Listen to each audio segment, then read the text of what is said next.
तो दोस्तों हथियारों के एक्सपर्टों के अंदर एक बहुत बड़ा चर्चा का विषय है F-35 और S-400। मतलब अमेरिका के सबसे ताकतवर फाइटर एयरक्राफ्ट और रशिया के सबसे ताकतवर एयर डिफेंस के अंदर अगर भविष्य में कोई लड़ाई होता है तो कौन जीतेगा। और दोस्तों अब तक किसी भी एक्सपर्ट की तरफ से एटलीस्ट ये बताना संभव नहीं हो पाया कि दोनों के बीच में अगर झड़प होता है तो कौन आगे रहेगा और किसे हार का सामना करना पड़ेगा। पर माना जा रहा है कि ये बात के लिए हमें और इंतजार करने का आवश्यकता नहीं है, क्योंकि जल्द ही इन दोनों हथियारों के बीच में एक झड़प हो सकता है। तो हाल ही में एक रिपोर्ट में ऐसे बातों का खुलासा किया गया है जो अब एक बहुत बड़ा चिंता का विषय बन चुका है, क्योंकि जल्द ही F-35 और S-400 जैसे मिसाइल एक दूसरे के आमने सामने आ जाएगा। और आज के इस वीडियो में आप लोगों को बताऊंगा कि ऐसा क्या घटना घटा दुनिया में जो अब ये दो महत्वपूर्ण हथियार एक दूसरे के सामने आ रहा है, और कौन सा ऐसा देश है जो इन दोनों हथियारों को लड़ाने के लिए तैयारी कर चुका है। तो डिटेल में जानने के लिए वीडियो के आखिर तक बने रहिए और चैनल को सब्सक्राइब और वीडियो को लाइक जरूर कीजिए। तो दोस्तों रिपोर्टों के मुताबिक जनवरी 2020 में पोलैंड के द्वारा अमेरिका से 32 F-35A स्टेल्थ फाइटरों को खरीदने के लिए $4.6 बिलियन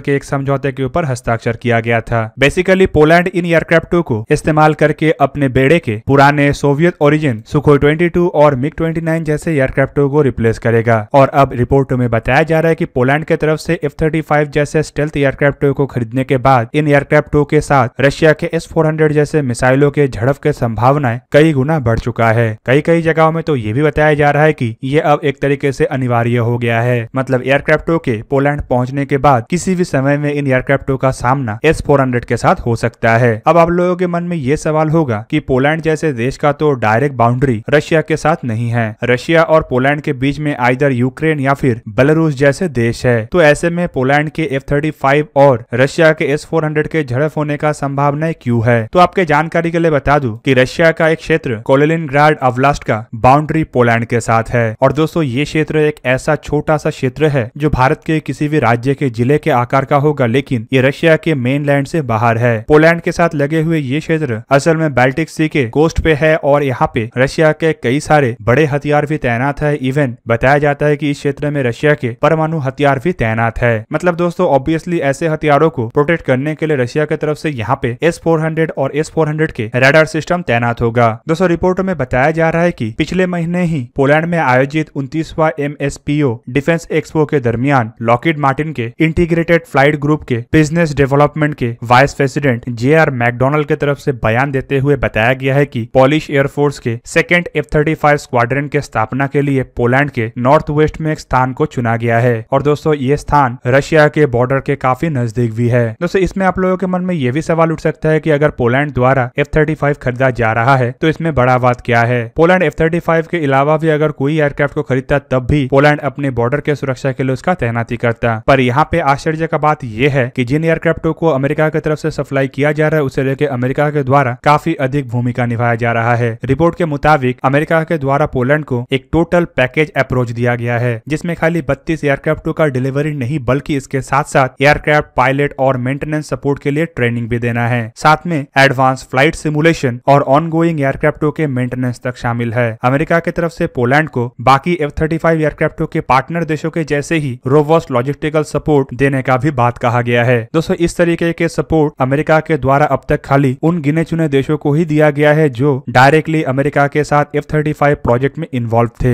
मतलब अमेरिका के द्वारा पोलैंड के अंदर F-35 एयरक्राफ्टों को तैनात करने के लिए काफी अधिक भूमिका निभाया जा रहा है। हालांकि इन एयरक्राफ्टों का डिलीवरी 2024 से शुरू हो सकता है, लेकिन अभी से ही इन एयरक्राफ्टों को तैनात करने का स्थान को लेके लॉकहीड मार्टिन के द्वारा काफी अधिक चर्चा किया जा रहा है। रिपोर्टों में बताया जा रहा है कि लॉकहीड मार्टिन के अधिकारियों के द्वारा 21वां टैक्टिकल एयरबेस मतलब पोलैंड के स्वीडविन में स्थित मेजर स्ट्रिपेनस्टेक नामक एयरबेस में किया जा सकता है। और दोस्तों ये जो स्वीडविन है मतलब पोलैंड के शहर, ये रशिया के कलिनिनग्राड शहर से सिर्फ 410 किलोमीटर के दूरी पे है, जहाँ पे रशिया के द्वारा S-400 ट्रायम्फ जैसे एयर डिफेंस सिस्टम को तो तैनात किया गया है। साथ में रशिया ने यहाँ पे अपने 9K720 स्प्लेंडर नामक मोबाइल शॉर्ट रेंज बैलिस्टिक मिसाइलों को भी तैनात किया हुआ है। दोस्तों ये जो पोलैंड में F-35 जैसे एयरक्राफ्टों को तैनात करने का तैयारी किया जा रहा है, ये F-35 जैसे एयरक्राफ्टों के लिए पहला ऐसा मौका नहीं बनेगा कि वो S-400 को ट्राई कर सके, जबकि ये S-400 के लिए भी पहला ऐसा मौका बनेगा जहां पे वो F-35 जैसे एयरक्राफ्टों को काउंटर करने के लिए अपने आप को तैयार कर सके। दोस्तों 600 किलोमीटर के डिटेक्शन रेंज वाले ये जो मिसाइल है ये किसी भी देश के लिए गेम चेंजर है, जबकि इसके जो तेज गति से डिप्लॉय करने का क्षमता और क्विक रिएक्शन का कैपेबिलिटी है, ये तेज से तेज रफ्तार वाले एयरक्राफ्टों को भी मिनटों में तबाह करने के लिए तैयार हो जाता है। दोस्तों F-35 जैसे एयरक्राफ्टों के लिए S-400 को काउंटर करना इसीलिए भी मुश्किल है क्योंकि ये जो मिसाइल के लॉन्चर्स, मिसाइल, रैडर और अन्य इक्विपमेंट इस सिस्टम को ऑपरेट करने के लिए इस्तेमाल होता है, वो सभी के सभी 8x8 क्रॉस कंट्री ट्रैक में तैनात होता है, जिस वजह से ऐसे सिस्टमों को ट्रैक करना और ट्रैक करने के बाद उसे ध्वस्त करना काफी मुश्किल है। जबकि दूसरी तरफ ये जो S-400 सिस्टम है, इसमें 92 N6E electronically stress phase array radar इस्तेमाल होता है, जो कि रडार के श्रृंखला में एक सबसे मजबूत और आधुनिकतम रडार है, जो एक साथ 300 टारगेटों को ट्रैक कर सकता है और साथ ही साथ 4 अलग अलग मिसाइलों को रेंज और थ्रेट के प्रोबेबिलिटी को देखते हुए दाग सकता है। दोस्तों ये जो पोलैंड का क्षेत्र सुडविन है, यहाँ पे करीब करीब 1 डजन के आसपास Soviet made Sukhoi 22 M4 fighter एयरक्राफ्टों को ही अब तक तैनात किया हुआ था, जबकि इसके अलावा करीबन 6 सुखोई Su-22 UM-3 के ट्रेनर एयरक्राफ्ट भी पोलिश एयरफोर्स की तरफ से तैनात किया हुआ है। और रिपोर्टों में यह भी बताया जा रहा है कि इन एयरक्राफ्टों का तैनाती 2025 तक बरकरार रहेगा, जबकि 2025 के अंदर इन सभी एयरक्राफ्टों को यहां से हटा के शायद F-35 को ही संपूर्ण रूप से इस क्षेत्र की जिम्मेदारी सौंपा जाए। पर दोस्तों यहाँ पे एक हैरानी का बात ये